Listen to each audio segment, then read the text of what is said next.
আসসালামু আলাইকুম। আশা করি সবাই অনেক ভালো আছেন। আজকে একটু রান্নার আয়োজন করলাম। অনেক দিন পর আপনাদের সাথে এসেছি, কারণ ব্যস্ত এবং অসুস্থতার কারণে আর কি আসা হয় না।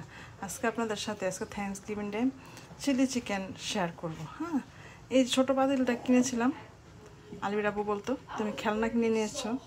সামটাইমস রান্নাঘরে আমার খেলতে ভালো লাগে এরকম ছোটো ছোটো হাঁড়ি পাতিল দিয়ে।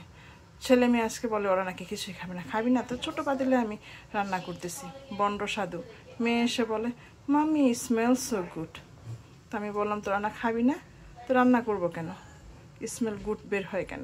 যাই হোক, আমি এখানে 2 ধরনের ক্যাপসিকাম এবং পেঁয়াজ ফালি করে নিয়েছি, আর চিকেন ফ্রাইগুলো ভেজে আমি উঠিয়ে নিচ্ছি। আর এখানে আমি তেল দিয়ে দিচ্ছি। তেল, বাটার, সরিষার তেল, নারিকেল তেল ছাড়া যে কোনো তেল আপনারা ইউজ করতে পারেন। এটাতে আমি এখন ক্যাপসিকাম দিয়ে দেব। ক্যাপসিকামগুলো লাইট হালকা করে ভাজা হয়ে গিয়েছে। এখন এগুলো একটু আমি তুলে নেব। কিছু পেঁয়াজ আমি লাল করে ভেজে নিচ্ছি। এটার মধ্যে আমি বিভিন্ন ধরনের সস দিয়ে দেব। হ্যাঁ, প্রথমে আমি টমেটো সস দেব, তারপর এখানে আমি চিলি সস দিয়ে দিচ্ছি। চিলি সস, এখানে হানি বারবিকিউ সস দিচ্ছি আমি। এখানে সয়া সস দিচ্ছি। সসগুলোতে অনেক লবণ আছে, তেমন লবণ দেওয়ার প্রয়োজন হবে না আশা করছি, তাই আমি তেমন লবণ দিলাম না। এখন নেড়ে চেড়ে মিক্স করে নেব। নেড়ে চেড়ে মিক্স করা হয়ে গেছে। এখন চিকেনগুলো আমি দিয়ে দেব। আমি ভালো করে নেড়ে চেড়ে নিচ্ছি।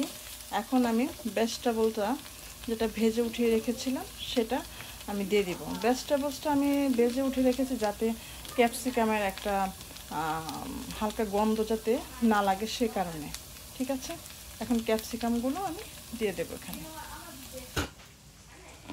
এই যে এগুলো ক্যাপসিকাম আমি এখন দিয়ে দিচ্ছি। দিয়ে ভালো করে নেড়ে চেড়ে নেব। খুব সুন্দর হয়ে গেছে। এখন সেসমি দিয়ে দিব। ভাজা সেসমি একটু তেলে রেখেছিলাম, এটা দিয়ে দিব। মেয়ের কথা বললাম না, বন্ড স্বাদু, বললো অয়েলি খাবো না, এই না সে না। এখন বলছে খুব সুন্দর ফ্লেভার বের হচ্ছে, মামি কি কুক করছো। আর এখানে পটেটো বসানো হয়েছে, এটা তো ম্যাশ পটেটো বানানো হবে। সেসমি চিলি চিকেন হয়ে গেল। তারপরে এখানে চাপ করেছিলাম, মাংসের চাপ, আর এটা ফ্রাই করেছিলাম, জাস্ট ফ্রাই।